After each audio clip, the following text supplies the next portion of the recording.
Hello, friends and relatives, wherever you are in the world. Good morning from Auckland, New Zealand. I'm here again for another Bible reading. I'm going to read 3 chapters today. That's from the book of Proverbs, specifically Proverbs 11 to 13. But before I proceed, you might be wondering why I do this. I read you John 6 verse 27. It says here, Jesus said, "Do not labor for the food which perishes, but for the food which endures to everlasting life, which the Son of Man will give you, because God the Father has set his seal on him." All of us labor for food which perishes, but we overlook the food which endures to everlasting life, which the Son of Man will give us. So, prioritize that food through Bible reading and listening to the Word of God. So we carry on with my Bible reading, and I will start with Proverbs 11 verses 1 to 31. I start. Dishonest scales are an abomination to the Lord, but a just weight is his delight. When pride comes, then comes shame, but with the humble is wisdom. The integrity of the upright will guide them, but the perversity of the unfaithful will destroy them. Riches do not profit in the day of wrath, but righteousness delivers from death. The righteousness of the blameless will direct his way aright, but the wicked will fall by his own wickedness. The righteousness of the upright will deliver them, but the unfaithful will be caught by their lust. When a wicked man dies, his expectation will perish, and the hope of the unjust perishes. The righteous is delivered from trouble, and it comes to the wicked instead. The hypocrite with his mouth destroys his neighbor, but through knowledge the righteous will be delivered. When it goes well with the righteous, the city rejoices, and when the wicked perish, there is jubilation. By the blessing of the upright the city is exalted, but it is overthrown by the mouth of the wicked. He who is devoid of wisdom despises his neighbor, but a man of understanding holds his peace. A talebearer reveals secrets, but he who is of a faithful spirit conceals a matter. When there is no counsel, the people fall, but in the multitude of counselors there is safety. He who is surety for a stranger will suffer, but one who hates being surety is secure. A gracious woman retains honor, but ruthless man retains riches. The merciful man does good for his own soul, but he who is cruel troubles his own flesh. The wicked man does deceptive work, but he who sows righteousness will have a sure reward. As righteousness leads to life, so he who pursues evil pursues it to its own death. Those who are of a perverse heart are an abomination to the Lord, but the blameless in their ways are his delight. Verse 21. Though they join forces, the wicked will not go unpunished, but the posterity of the righteous will be delivered. As a ring of gold in a swine's snout, so is a lovely woman who lacks discretion. The desire of the righteous is only good, but the expectation of the wicked is wrath. There is one who scatters, yet increases more, and there is one who withholds more than is right, but it leads to poverty. The generous soul will be made rich, and he who waters will also be watered himself. The people will curse him who withholds grain, but blessing will be on the head of him who sells it. He who earnestly seeks good finds favor, but trouble will come to him who seeks evil. He who trusts in his riches will fall, but the righteous will flourish like foliage. He who troubles his own house will inherit the wind, and the fool will be servant to the wise of heart. The fruit of the righteous is a tree of life, and he who wins souls is wise. If the righteous will be recompensed on the earth, how much more the ungodly and the sinner? So we carry on with chapter 12.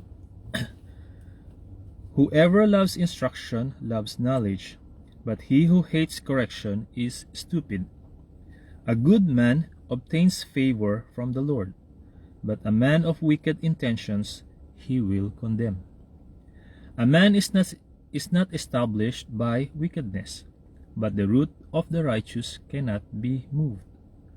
An excellent wife is the crown of her husband, but she who causes shame is like rottenness in his bones.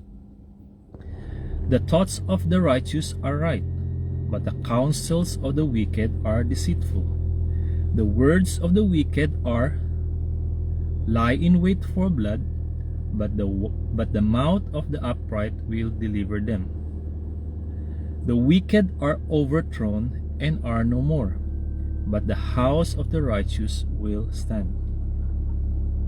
A man will be commended according to his wisdom, but he who is of a perverse heart will be despised.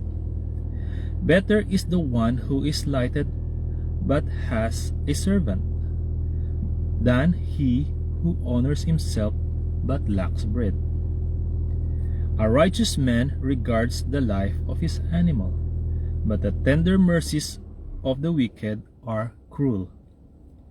He who tills his land will be satisfied with bread, but he who follows frivolity is devoid of understanding.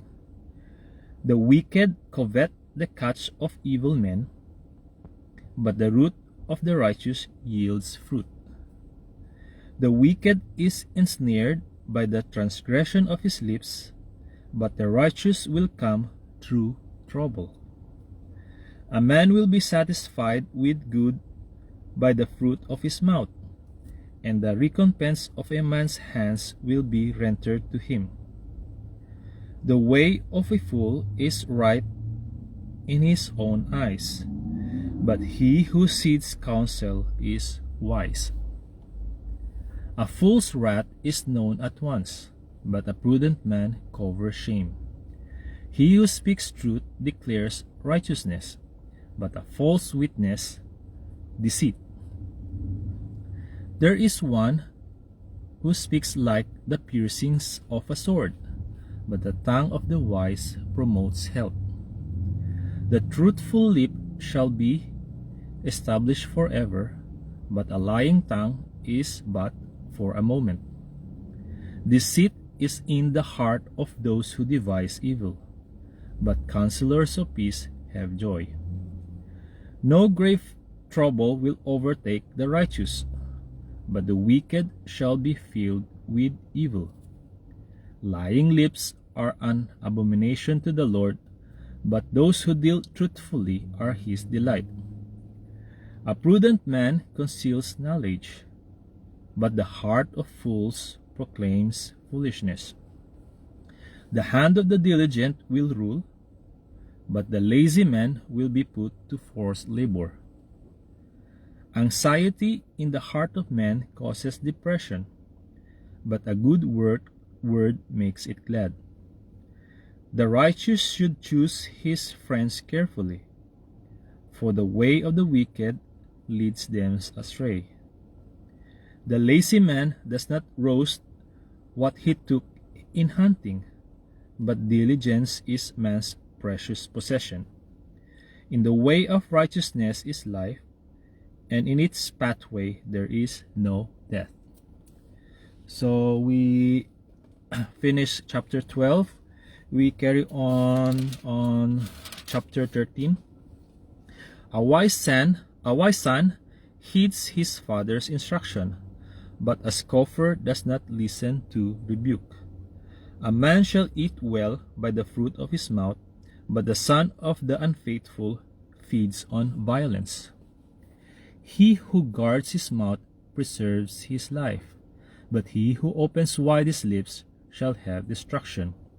The soul of a lazy man desires, and has nothing, but the soul of the diligent shall be made rich. A righteous man hates lying, but a wicked man is loathsome and comes to shame. Righteousness guards him whose way is blameless, but wickedness overthrows the sinner. There is one who makes himself rich, yet has nothing. The one who makes himself poor, yet has great riches. The ransom of a man's life is his riches, but the poor does not hear rebuke. The light of the righteous rejoices, but the lamp of the wicked will be put out. By pride comes nothing but strife, but with the well-advised is wisdom. Wealth gained by dishonesty will be diminished, but he who gathers by labor will increase. Hope deferred makes the heart sick, but when the desire comes, it is a tree of life. He who despises the word will be destroyed, but he who fears the commandment will be rewarded. The law of the wise is a fountain of life, to turn one away from the snares of death. Good understanding gains favor, but the way of the unfaithful is hard. Every prudent man acts with knowledge, but a fool lays open his folly. A wicked messenger falls into trouble, but a faithful ambassador brings health. Poverty and shame will come to him who disdains correction, but he who regards a rebuke will be honored. A desire accomplished is sweet to the soul, but it is an abomination to fools to depart from evil. He who walks with wise men will be wise, but a companion of fools will be destroyed. Evil pursues sinners, but to the righteous good shall be repaid. A good man leaves an inheritance to his children's children, but the wealth of the sinner is stored up for the righteous. Much food is in the fallow ground of the poor, and for lack of justice there is waste. He who spares his rod hates his son, but he who loves him disciplines him promptly. The righteous eats to the satisfying of his soul, but the stomach of the wicked shall be in want. Okay, friends and relatives, that's all for now. To God be the glory, honor, and praise. See you on my next Bible reading. Bye-bye.